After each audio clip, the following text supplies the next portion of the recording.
séminaire biblique au Centre missionnaire Philadelphie Extension de Port-Gentil, dont le thème était « Les batailles spirituelles de la visitation divine ». Ce séminaire qui a débuté le 26 mars 2026 a connu son épilogue ce dimanche. Le pasteur Yannick Mouiti, responsable de l'église et orateur de ce séminaire, a tout au long de la semaine énoncé les différents types de batailles qu'un chrétien rencontre, mais n'a pas manqué de donner les clés pour vaincre ces batailles et les mécanismes pour y parvenir. Le sang de l'agneau est capable de nous donner la victoire sur les combats de notre destinée, sur les vents qui se lèvent contre notre destinée.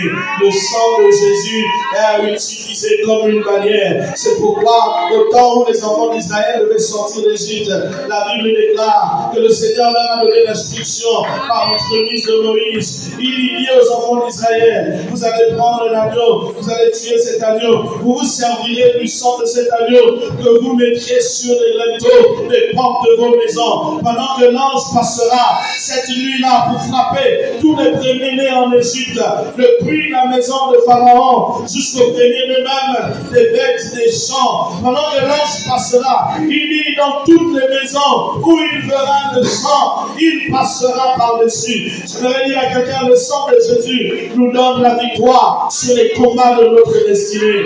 Ne laissons pas le sang de Jésus comme ça, sans s'en servir pour remporter les victoires sur les combats de notre destinée. Si quelqu'un est d'accord avec moi, qui vient à dire Amen. Bénissons le Seigneur pour cette merveilleuse semaine que nous venons de passer. Nous avons traité, comme vous l'avez dit, justement des batailles spirituelles autour de la visitation divine.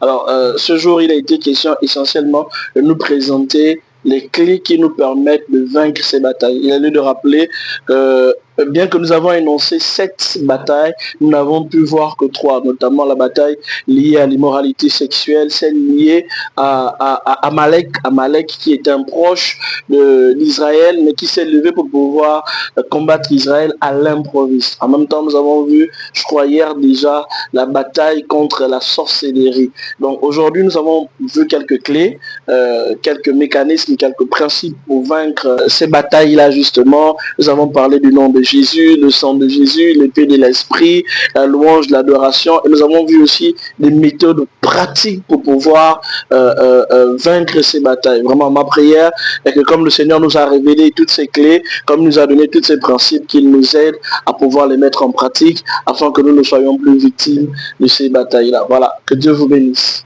Au nombre de clés énumérées, l'un de Dieu est également revenu sur une association qui reste assez difficile pour certains chrétiens, le jeûne associé à la prière. Pourquoi ? Voilà, la difficulté du jeûne est notamment d'abord liée au fait que c'est un exercice spirituel. Vous voyez, le jeûne dans le cadre biblique est différent de ce que certains font, par exemple, dans le cadre des régimes et autres. On vous parle, par exemple, du jeûne intermittent et tout ce qui s'ensuit. Non, la grande difficulté du jeûne, c'est parce que c'est un exercice spirituel. Donc, dès l'instant où même la période de jeûne est énoncée, systématiquement, les oppositions vont se lever. Parfois même des maladies peuvent se manifester parce que l'ennemi est contre cette clé qui est tellement puissante, comme Jésus l'avait dit aux disciples, cette sorte de démon ne sort que par la prière, mais la prière associée au jeûne. Mais moi j'ai un problème. Ça sert à quoi à un serviteur de Dieu d'être au coin et de mourir prématurément sous le coup des attaques du nom des ténèbres? Même si vous allez célébrer le fait que ces ossements puissent guérir, puissent ressusciter, ramener à la vie quelqu'un qui était mort. Je ne veux pas une onction qui amène d'autres personnes à jouir de sa présence dans ma vie et moi-même je reste derrière. Mais c'est vrai, tes ossements ramènent les gens à la vie. Mais qu'amène-t-il de toi-même? Il est mort. Donc, il y a un miracle dont lui-même, il ne peut même pas se réjouir.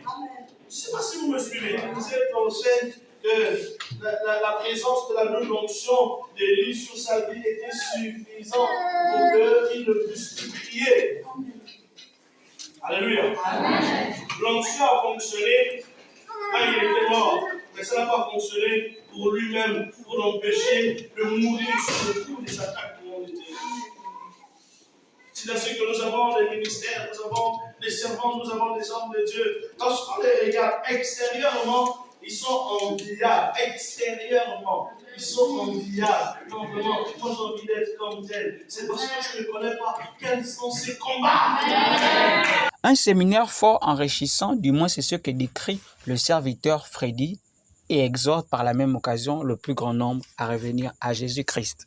Je retenais à l'intérieur qu'il faudrait vraiment passer du temps dans la recherche de la parole de Dieu, dans la recherche de la face de Dieu, parce que nous vivons dans un monde là où il y a des traîtres, là où nous sommes entourés de personnes, mais ces personnes-là, quelquefois, sont déjà des agents du diable.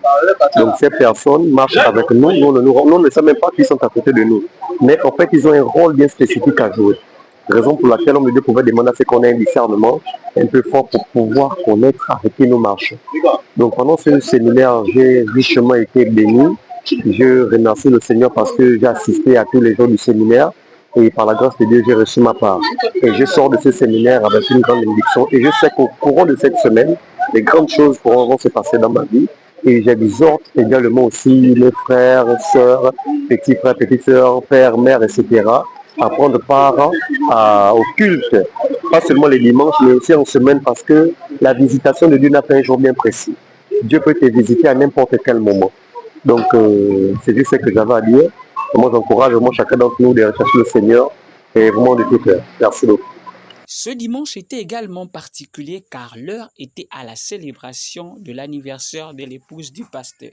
Une entrée surprise du gâteau, une célébration par les fils, d'où l'occasion pour le pasteur Mouiti de faire quelques vœux à notre micro à sa dulcinée. L'occasion pour lui de la célébrer. Voilà, merci déjà, même si vous me prenez un peu dépourvu. Bon, qu'est-ce que je peux dire?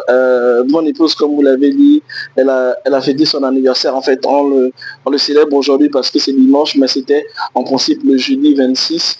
Voilà, le vœu de mon cœur pour elle est que le Seigneur lui accorde d'en souffler plusieurs encore, mais surtout qu'il la garde fidèle à lui, qu'elle demeure cette servante du terrain, toujours dans l'intercession, toujours dans le jeûne, toujours dans la prière et dans l'évangélisation, et que Dieu ne manque pas de lui faire du bien.